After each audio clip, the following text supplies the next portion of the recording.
Bonjour, je m'appelle Philippe Silberzan, bienvenue dans mon podcast Survivre et prospérer dans un monde de surprises.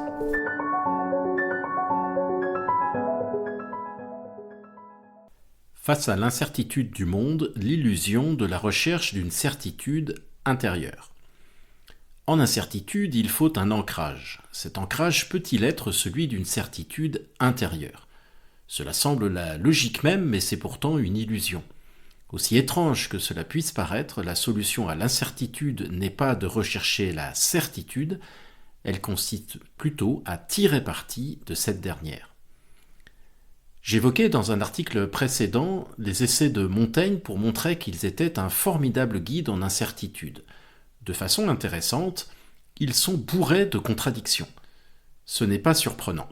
L'ouvrage n'est pas un traité de mathématiques, mais une sorte de narration personnelle des tribulations de l'auteur, sans vraiment de structure. Les incohérences et les contradictions de Montaigne traduisent notre nature humaine. Montaigne, c'est l'acceptation de l'ambiguïté et de l'ambivalence fondamentale de tout comportement, de tout sentiment humain. Nous sommes traversés de contradictions. Nous avançons malgré elles, ou peut-être grâce à elles. Nous voulons nous protéger, mais nous voulons aussi nous développer et progresser dans notre être. Nous sommes ambitieux, mais aussi paresseux. Nous voulons maigrir, mais nous mangeons du chocolat. Nous voulons être libres, mais nous voulons aussi être protégés. Nous voulons des processus détaillés, mais nous pestons contre la bureaucratie. Nous nous plaignons de la réunionite, mais nous sommes inquiets de ne pas être invités à la prochaine réunion. Nous voulons survivre, mais nous sommes aussi instinctivement curieux. Je suis un chasseur dans la savane il y a 20 000 ans. Cette magnifique baie a l'air succulente. Je n'ai pas mangé depuis 2 jours. Une petite voix intérieure me dit de me méfier. Une autre lui répond « Pourquoi ne pas essayer ?» Persévérer dans notre être, c'est cela. Protéger qui nous sommes, mais changer quand même. Peut-être l'un est-il la condition de l'autre. Je peux mourir si je mange la baie, empoisonnement, ou si je ne la mange pas, faim. De même, je peux éviter de mourir dans l'un ou l'autre cas. Malebranche, grand théologien et moraliste du XVIIe siècle, ne s'est pas privé de souligner les multiples contradictions dans les essais de Montaigne. Ce faisant, le moraliste traduisait un modèle mental de la métaphysique, celui qui recherche une âme authentique et stable. Dans ce modèle, l'incertitude est un problème, et la solution à ce problème est la certitude, imparable. Si la certitude ne peut exister à l'extérieur en raison de la complexité du monde, il faut la réaliser à l'intérieur. C'est logique. Le but de la connaissance de soi est donc de supprimer tous les conflits, tous les doutes et toutes les ambiguïtés pour atteindre une perfection qui est l'idéal du sage. En voulant ainsi faire de notre âme un désert géométriquement simple et mathématiquement exact, la métaphysique de l'âme stable, de la pureté au cœur, traduit le refus de la complexité ambiguë, considérée comme une dégénérescence, masquant la pure essence de l'homme. La connaissance de soi consiste à retrouver cette essence en la débarrassant de tous les artifices. Certes, Descartes, également métaphysicien, se donnait pour principe de douter de tout, mais dans sa méthode, le doute n'existe que pour être dépassé. Il n'est qu'un moyen pour reconstruire le monde sur une base solide, à partir de certitudes ayant survécu à son filtre. Il s'agissait précisément pour lui de reconstruire un monde au centre duquel il n'y aurait plus aucune tension, aucune incertitude, seulement une vérité absolue et claire partagée par tous, en somme, une équation mathématique. Il existe cependant un autre doute, celui de la tradition chrétienne, notamment porté par Pierre Abélard. Philosophe, dialecticien et théologien chrétien français, père de la scolastique.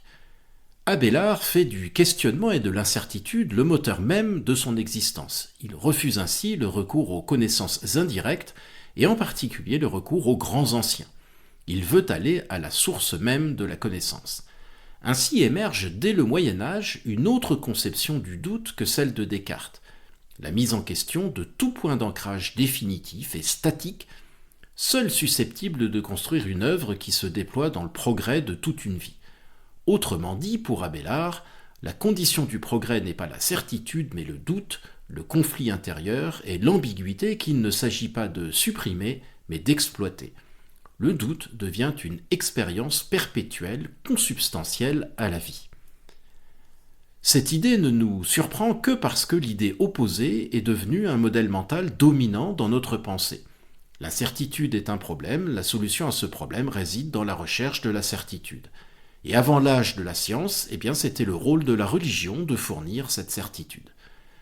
Dans son ouvrage « La révolte des élites et la trahison de la démocratie », l'historien et sociologue Christopher Lasch note ainsi que, pour les observateurs contemporains, la religion est ainsi systématiquement vue comme une source de sécurité intellectuelle et émotionnelle.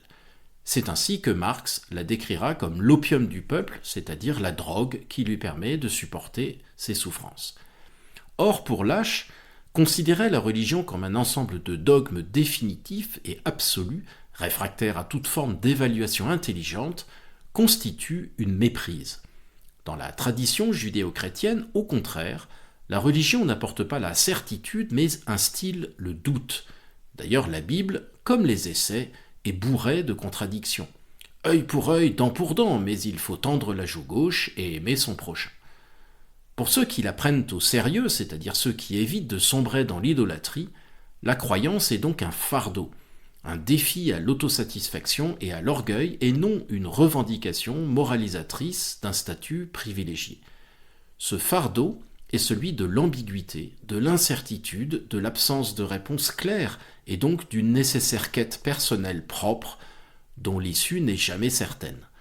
L'invention du purgatoire au XIIe siècle consacrera cette incertitude fondamentale au cœur de la religion chrétienne, et les croyants devront faire avec.